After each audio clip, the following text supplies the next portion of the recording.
Good morning all of. आज का topic है influenza and emerging viral disease. आज के क्लास में जो है इन्फ्लुएंजा के बारे में पढ़ना है।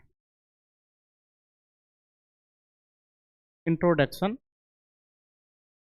Influenza and emerging viral disease are caused by respiratory virus that mainly affect the lungs. अब जो इन्फ्लुएंजा जो बीमारी है यह हमारे डायरेक्ट रिस्पिरेटरी ट्रैक्ट पे डायरेक्ट अटैक करता है और ये बीमारी जो है वायरस की वजह से फैलती है। That mainly affect the lungs and airway. यह जो है यह हमारे लंग्स पे इफेक्ट करता है, रिस्पिरेटरी ट्रैक्ट पे इफेक्ट करेगा तो मतलब यह हमारे श्वसन मार्ग पे इफेक्ट करता है। This disease spread easily from person to person, coughing, sneezing और क्लोज कॉन्टैक्ट। यह बीमारी जो है एक लोगों से दूसरे लोगों में फैलती है, एक लोगों से दूसरे लोगों के संपर्क में आने से फैलती है। और यह बीमारी जो है खांसने से, छींकने से, छींकेंगे तो हवा में एयर में जो हमारा छींक जो है ड्रॉपलेट के माध्यम से दूसरे पर्सन्स के अगर कांटेक्ट में आते हैं तो उनसे जो है ये बीमारी फैलती है। Because of their rapid spread there can cause epidemics और इवन पेंडेमिक्स। ये बीमारी जो है बहुत ही तीव्र गति से फैलने की काम करती है। अब इसका सिम्टम्स क्या होगा? Symptoms usually include fever. अब ये बीमारी जब फैलेगी तो इन बीमारियों का लक्षण में क्या दिखेगा? तो सबसे पहले फीवर आएगा, बुखार आएगा, कफ, साथ ही साथ खांसी आएंगे, शोर थ्रोट, गला में खराश जमेगा, साथ ही साथ जो है गला में जो है पेन भी वगैरह भी कर सकते हैं। एंड ब्रीदिंग प्रॉब्लम, साथ ही साथ जो है सांस लेने में भी दिक्कत होंगे। Proper awareness, hygienes, vaccination and early treatment. अब जो है इन बीमारियों से बचने के लिए जो है हाइजीन मेंटेन करना है, साफ सुथरा रखना है और साथ ही साथ वैक्सीनेशन कराना है, टीकाकरण सेवाएं लेना है, जिसके थ्रू जो है इन बीमारियों से बचा जा सकता है, इन्फ्लुएंजा जैसे बीमारियों से बचा जा सकता है। वो भी अर्ली ट्रीटमेंट, फर्स्ट स्टेज के दौरान ही अगर जो है इन बीमारियों का लक्षण दिखता है तो आपको जो है ट्रीटमेंट कराना अनिवार्य है, तभी जो है इन बीमारियों से छुटकारा आप पा सकते हैं। Treatment are important to prevent and control this disease. इन बीमारियों से बचने के लिए ट्रीटमेंट जो है बहुत ही आवश्यक है, तभी जो है इन बीमारियों से आप बच सकते हैं। बाय द वे इन बीमारियों से बचना मुश्किल हो जाता है।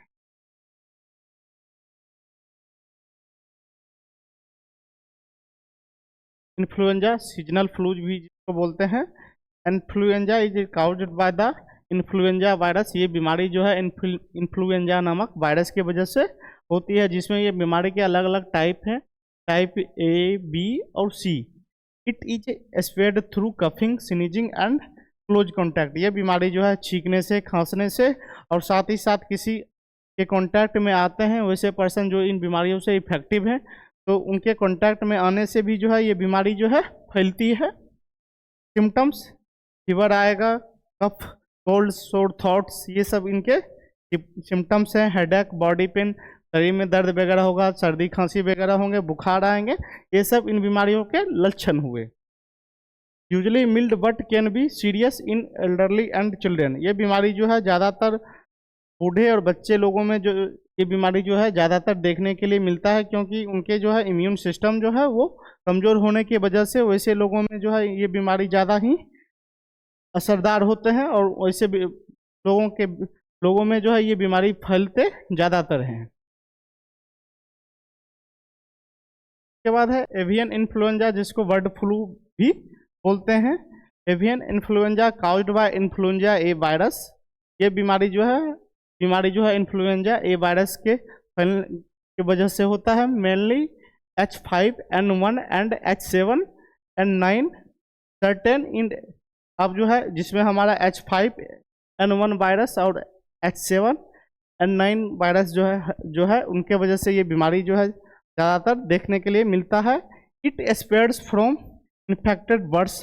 ये बीमारी जो है इन्फेक्टेड जो बर्ड्स होते हैं, जो पक्षी होते हैं, उनसे जो है ये बीमारी फैलती है। To humans through close contact. अब जो इन्फेक्टेड जो बर्ड्स जो होंगे, अगर वो किसी जगह पे बैठे तो अगर उसके कॉन्टैक्ट में अगर कोई ह्यूमन आता है तो उनमें जो है ये बीमारी फैलती है। अब जो है इसका सिम्टम्स देखेंगे तो हाई फीवर, ज़्यादा बुखार आएगा, कफ एंड सांस लेने में दिक्कत होगा, ब्रीदिंग डिफिकल्टी, सांस लेने में प्रॉब्लम्स क्रिएट होंगे। Human to human spreads is rare, यह बीमारी जो है आदमी से आदमी में जो है, पर्सन से पर्सन में जो है ये बीमारी बहुत ही रेयर केस में फैलते हैं। लेकिन ये बीमारी ज़्यादातर देखा जाए तो वो बर्ड्स के ही वजह से जो है ये बीमारी फैलती है। But the disease can be severe and life threatening, अब जो है ये बीमारी से जो है बचा जा सकता है। अब H1N1 जो है स्वाइन फ्लू जिसको बोलते हैं, H1N1 इज ए टाइप जिसको स्वाइन फ्लू भी बोलते हैं ऑफ इन्फ्लुएंजा ए वायरस। अब स्वाइन फ्लू जो है हमारा इन्फ्लुएंजा ए वायरस का ही एक टाइप है। A virus that causes a global pandemic in 2009। अब यह बीमारी जो है विश्व स्तर पे जो है बीमारी जो है 2009 ईस्वी में देखा गया। कौन सा? स्वाइन फ्लू के बीमारी जो है ये 2009 ईस्वी में पूरे वर्ल्ड लेवल पे ये बीमारियां फैली। It spreads in the same way as seasonal flu through coughing, sneezing and close contact. ये बीमारी जो है जिस तरह से सीजनल फ्लू था उसी तरीके से जो है ये बीमारी जो है स्वाइन फ्लू भी जो बीमारी था इसी टाइप्स का ये भी बीमारी है। देखा गया तो उसमें भी जो है फीवर, सांस लेने में दिक्कत, खांसी वगैरह और साथ ही साथ गले में घरघराहट, ये सब सिम्टम्स स्वाइन फ्लू बीमारी में भी देखने के लिए मिला। Common symptoms include fever, sore throat, cough and fatigue. जिस तरह से हमारा इन्फ्लुएंजा बीमारी का जो सिम्टम्स था उसी टाइप्स का है स्वाइन फ्लू का भी सिम्टम्स देखने के लिए मिला।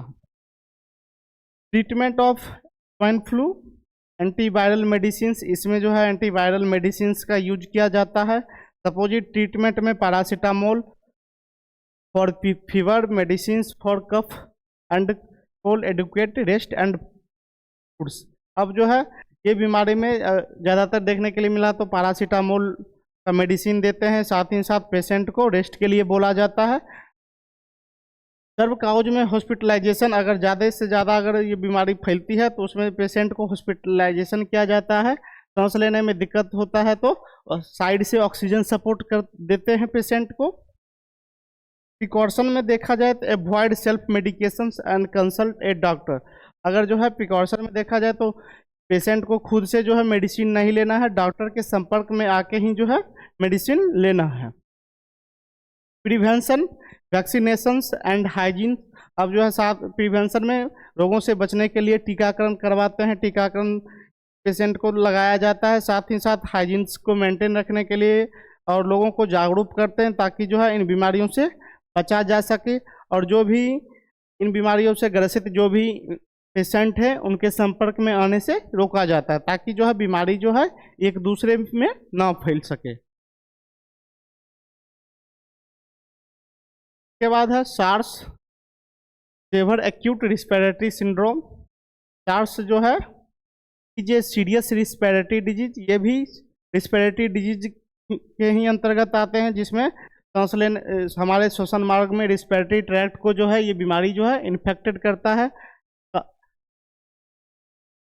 ये serious respiratory disease caused bye corona virus. इस तरह से कोरोना वायरस था जो हमारे लंग्स को इफेक्टिव कर रहा था, रिस्पिरेटरी ट्रैक्ट को इफेक्टिव कर रहा था, जिसमें पेशेंट को सांस लेने में दिक्कतें आ रही थी। It was first reported in 2002। Common symptoms include high fever, dry cough and pneumonia. अब जो है ये बीमारी 2002 ईस्वी में पहला पेशेंट मिला जिसमें देखा गया जो पेशेंट को हाई फीवर आता है, ज़्यादा बुखार आता है, साथ ही साथ जो है कफ जो होता है वो ड्राई कफ होता है, खांसी, ड्राई खांसी होते हैं और निमोनिया जैसे सिम्टम्स जो है इन बीमारियों में देखने के लिए मिला। This disease spread through close person contact with an infected person. ये बीमारी जो है जो इन्फेक्टेड पर्सन्स होते हैं उनके कॉन्टैक्ट में आने से जो है ये बीमारी फैलती है। Treatment of several acute respiratory syndrome का जो है सपोजिट supportive care, this is no specific antiviral medicine, इसमें जो है स्पेसिफिक एंटीवायरल मेडिसिन का यूज करने के लिए जो है नहीं बोला गया है। Approved for SARS, so treatment mainly focus on relieving symptoms, patient are given rest, इसमें जो है पेशेंट को रेस्ट करने के लिए बोलता है। देन फ्लूइड्स लगाए जाते हैं जिससे क्या होगा, पेशेंट में अगर कमजोरियां वगैरह दिखते हैं तो वो उसे दूर किए जा सकते हैं। And medications to reduce fever and pain, और जो है इन बीमारियों में बॉडी पेन वगैरह होता है तो मेडिकेशंस के थ्रू जो है उन चीज़ को रिलीव करवाया जाता है।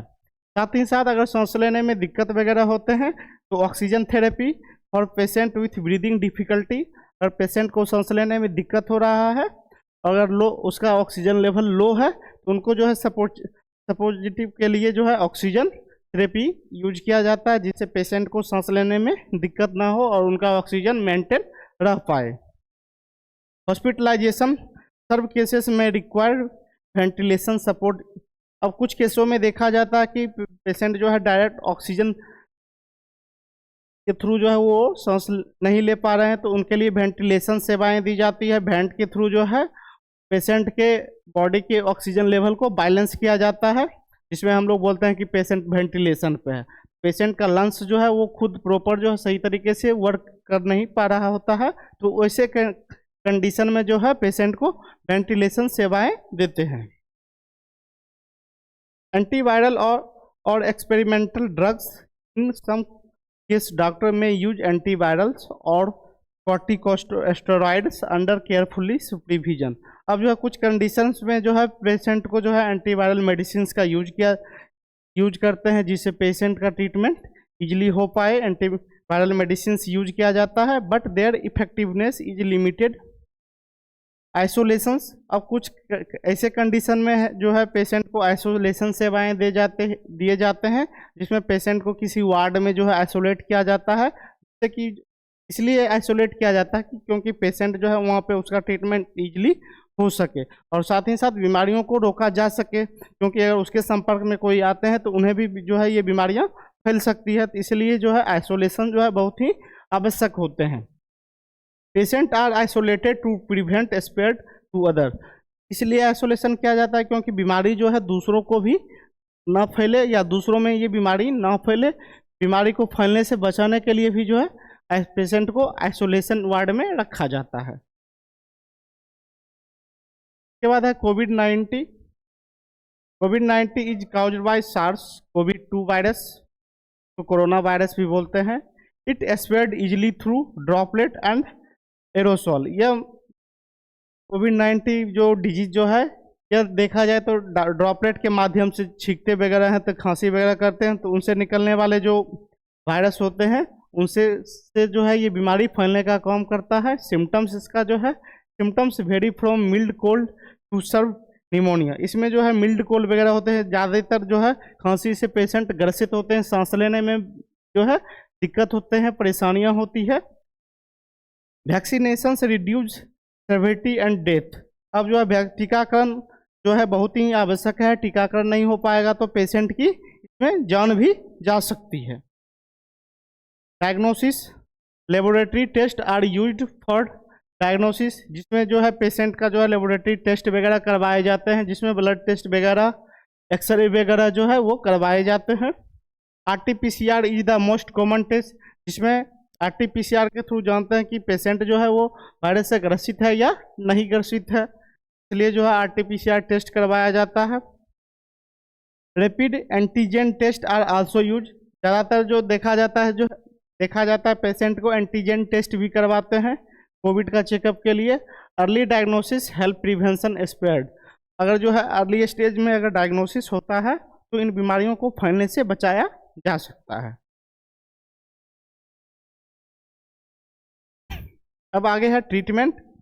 There is no specific cure for most viral infection, अब इन बीमारियों को जो है ज़्यादातर इन बीमारियों को ठीक कर पाना मुश्किल होता है, ठीक है। ट्रीटमेंट इज मेनली सपोर्टिव, अब जो है ट्रीटमेंट के थ्रू जो है पेशेंट को जो है क्योर कर पाते हैं। Antiviral drugs may be used in severe cases, ऐसे केसेस में जो है एंटीवायरल ड्रग्स का यूज किया जाता है ताकि जो है बीमारियों को रोका जा सके, बीमारियों को फैलने से रोका जा सके। Oxygen therapy is needed in critical patient. अब वैसे पेशेंट को ऑक्सीजन की जरूरत पड़ती है जिनका सिचुएशन मेंटेन नहीं कर पाते हैं, जिसका जो है बॉडी जो है ऑक्सीजन लेवल को बैलेंस नहीं कर पाता है, सांस लेने में प्रॉब्लम्स होते हैं। उस कंडीशन में जो है ऑक्सीजन थेरेपी पेशेंट को लगाया जाता है ताकि जो है पेशेंट जो है इजीली आराम से जो है सांस ले सके। Prevention and control, regular hand washing and mask use.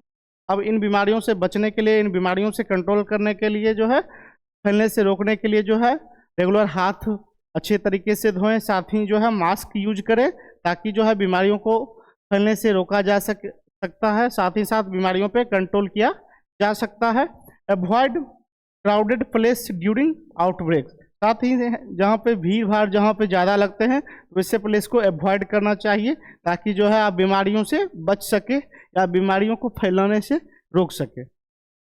Vaccination is very important, टीकाकरण जो है वो बहुत ही आवश्यक है, तभी जाके जो है बीमारियों पे रोक लगाया जा सकता है, बीमारियों से बचा जा सकता है।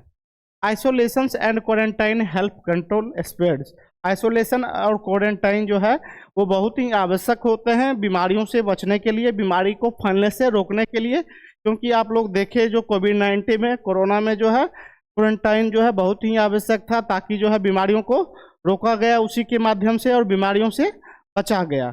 नहीं तो पूरे हमारा देश जो है पूरे इन बीमारियों से जो है वो ग्रसित हो जाते। क्वारंटाइन के माध्यम से, आइसोलेशन के माध्यम से बीमारी को फैलने से रोका गया। किसके वजह से? क्वारंटाइन के वजह से और आइसोलेशन के वजह से, जिसके थ्रू जो है चेन नहीं बन पाया और बीमारियों को जो है फैलने से रोका गया।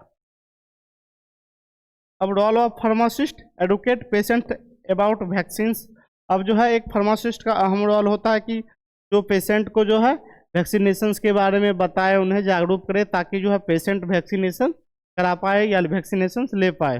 Promote rational use of medicine. अब जो है लोगों को मेडिसिन के बारे में बतलाना, लोगों को मेडिसिन के बारे में जानकारी देना, जो कौन से ड्रग लेने हैं और कौन से ड्रग नहीं लेने हैं, कितने डोज में लेने हैं, इन चीज़ों के बारे में लोगों को जागरूक करना, पेशेंट को जागरूक करना। प्रिवेंट मिसयूज ऑफ एंटीबायोटिक्स, और साथ ही साथ एंटीबायोटिक्स को कोई भी मिसयूज ना करे। अब किसी भी नॉर्मल किसी भी केस में लोग जो है एंटीबायोटिक ले लेते हैं तो उसका कहीं ना कहीं साइड इफेक्ट भी होता है।